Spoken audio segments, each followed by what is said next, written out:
दक्ष प्रजापति की सभी पुत्रियां गुणवती थी, फिर भी दक्ष के मन में संतोष नहीं था।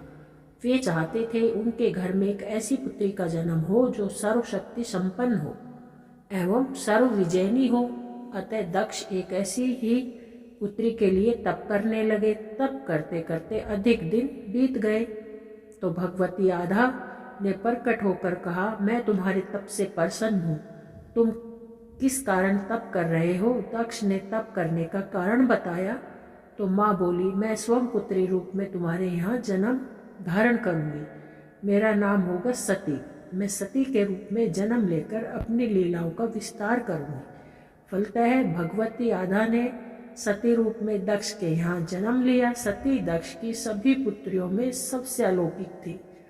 सती ने बाल्यावस्था में ही कई ऐसे अलौकिक आश्चर्यचकित करने वाले कार्य दिखाए थे जिन्हें देखकर स्वयं दक्ष को भी विस्मयता होती थी।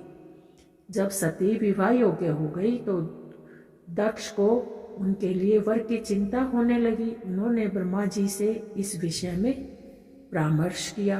ब्रह्मा जी ने कहा, सती आद्या की अवतार है। आद्या आदि शक्ति और शिव आदि पुरुष है। अतः सती के विवाह के लिए शिव ही योग्य और उचित वर है। दक्ष ने ब्रह्मा जी की बात मानकर सती का विवाह भगवान शिव के साथ कर दिया। सती कैलाश में जाकर भगवान शिव के साथ रहने लगी। भगवान शिव के दक्ष के दामाद थे, किंतु किसी वजह से दक्ष के हृदय में भगवान शिव के प्रति बैर और विरोध भाव पैदा हो गया। एक बार देवलोक में ब्रह्मा ने धर्म के निरूपण के लिए एक सभा का आयोजन किया।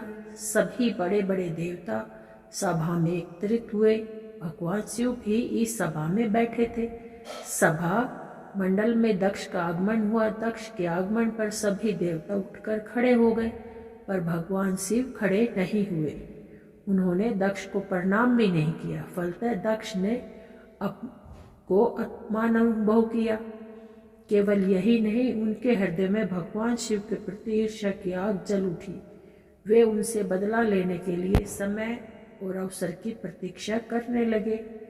एक बार सती और शिव कैलाश पर्वत पर बैठे हुए आपस में बातें कर रहे थे।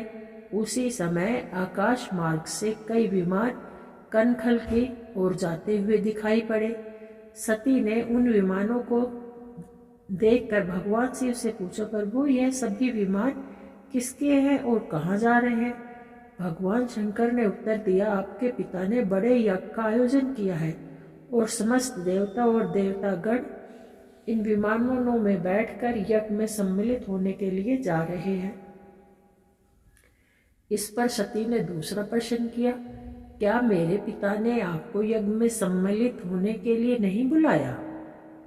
भगवान शंकर ने उत्तर दिया, आपके पिता मुझसे बैर रखते हैं, फिर वे मुझे क्यों बुलाने लगे?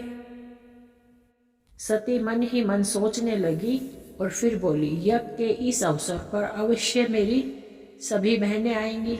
उनसे मिलने हुए बहुत दिन हो गए। यदि आपकी अनुमति हो तो मैं भी अपने पिता के घर जाना चाहती हूँ। यज्ञ में सम्मिलित हो लूँगी और बहनों से भी मिलने का सुअवसर मिलेगा। भगवान शिव ने उत्तर दिया, इस समय वहाँ जाना उचित नहीं होगा। आपके पिता मुझसे बैर रखते हैं। हो सकता है वे आपका भी अपमान करें। बिना बुलाए किसी के घर जाना उचित नहीं होता है। इस पर सती ने प्रश्न किया, ऐसा क्यों? भगवान शिव ने उत्तर दिया, विवाहिता लड़की को बिना बुलाए पिता के घर नहीं जाना चाहिए, क्योंकि विवाह हो जाने पर लड़की अपने पति की हो जाती है। पिता के घर से उसका संबंध टूट जाता है। लेकिन सती पीहर जाने के लिए हठ करती है, अपनी बात बार बार दोहराती है। उनकी इच्छा देखकर भगवान शिव ने पीहर जाने की अनुमति दे दी। उनके साथ अपना एक गण भी भेज दिया। उस गण का नाम वीरभद्र था। सती वीरभद्र के साथ अपने पिता के घर चली गई। घर में सती ने किसी से भी प्रेम पूर्वक वार्तालाप नहीं किया। दक्ष ने उन्हें देखकर कहा, तुम क्या यहाँ मेरा अपमान करने आई हो? अपनी बहनों को तो देखो, वे कितनी प्रकार की भांति भांति के अलंकार और सुंदर वस्त्रों से सुसज्जित है। तुम्हारे शरीर पर मात्र भागांबर है। तुम्हारा पति शमशानवासी है और भूतों का नायक है। वह तुम्हें बाघांबर छोड़कर और पहना ही क्या सकता है? दक्ष के कथन से सती के हृदय में पश्चाताप का सागर उमड़ पड़ा। वे सोचने लगी, उन्होंने यहाँ आकर अच्छा नहीं किया। भगवान ठीक ही कह रहे थे, बिना बुलाए पिता के घर भी नहीं जाना चाहिए। पर अब क्या हो सकता है, अब तो आ ही गई है। पिता के कटु और अपमानजनक शब्द सुनकर भी सती मौन रही। वे उस यज्ञ मंडल में गई जहाँ सभी देवता और ऋषि मुनि बैठे थे तथा यज्ञ कुंड में धू धू करती जलती हुई अग्नि को आहुति डाली जा रही थी। सती ने यज्ञ मंडप में सभी देवताओं के तो भाग देखे, किंतु भगवान शिव का भाग नहीं देखा। वे भगवान शिव का भाग ना देखकर अपने पिता से बोली, पितृश्रेष्ठ, यज्ञ में तो सबके भाग दिखाई पड़ रहे हैं, किंतु कैलाशपति का भाग नहीं है। आपको उनका भाग क्यों नहीं रखा? दक्ष ने गर्व से उत्तर दिया, मैं तुम्हारे पति शिव को देवता नहीं समझता। वह तो भूतों का स्वामी है, नंगन रहने वाला है, हड्डियों की माला धारण करने वाला है। वह देवताओं की पंक्ति में बैठने योग्य नहीं है। उसे कौन भाग देगा? सती के नेत्र लाल हो उठे। उनका मुखमंडल प्रलय के सूर्य की भांति जल उठा। उन्होंने पीड़ा से तिल मिलाते हुए कहा, ओह, इन शब्दों को कैसे सुन रही हूँ? मुझे धिक्कार है।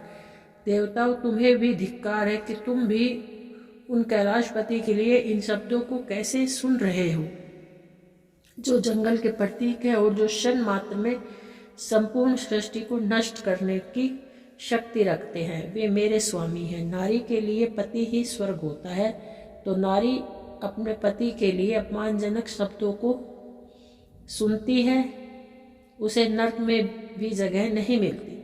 पृथ्वी सुनो, आकाश सुनो और देवताओं तुम भी सुनो। मेरे पिता ने मेरे स्वामी का अपमान किया है। मैं अब एक क्षण भी जीवित रहना नहीं चाहती। सती अपने कथन को समाप्त करती हुई यज्ञ की कुंड में कूद पड़ी। जलती हुई आहुतियों के साथ उनका शरीर भी जलने लगा।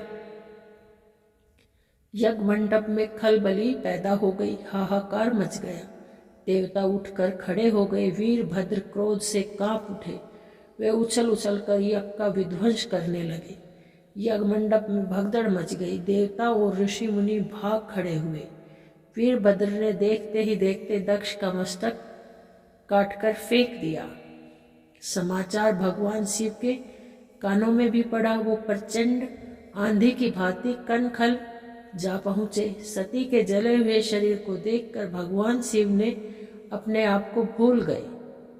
सती के प्रेम और उनकी भक्ति ने शंकर के मन को व्याकुल कर दिया। उन शंकर के मन को व्याकुल कर दिया जिन्होंने काम पर भी विजय प्राप्त की थी और जो सारी सृष्टि को नष्ट करने की क्षमता रखते थे।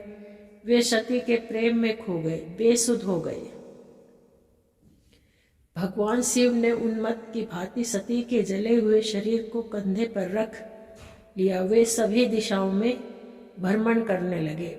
शिव और सती के इस अलौकिक प्रेम को देखकर पृथ्वी रुक गई, हवा रुक गई, जल का प्रवाह ठहर गया और रुक गई देवताओं की सांसें। सृष्टि व्याकुल हो उठी। सृष्टि के प्राणी पुकारने लगे, त्राहिमाम त्राहिमाम। भयानक संकट उपस्थिति देख सृष्टि के पालक भगवान विष्णु आगे बढ़े। वो भगवान शिव की बेसुधी में अपने चक्र से सती के एक एक अंग को काट काट कर गिराने लगे। धरती पर 51 स्थानों पर सती के अंग कट कट कर गिरे। जब सती के सारे अंग कट कर गिर गए तो भगवान शिव पुनः अपने आप में आए। जब वो अपने आप में आए तो पुनः सृष्टि के सारे कार्य चलने लगे।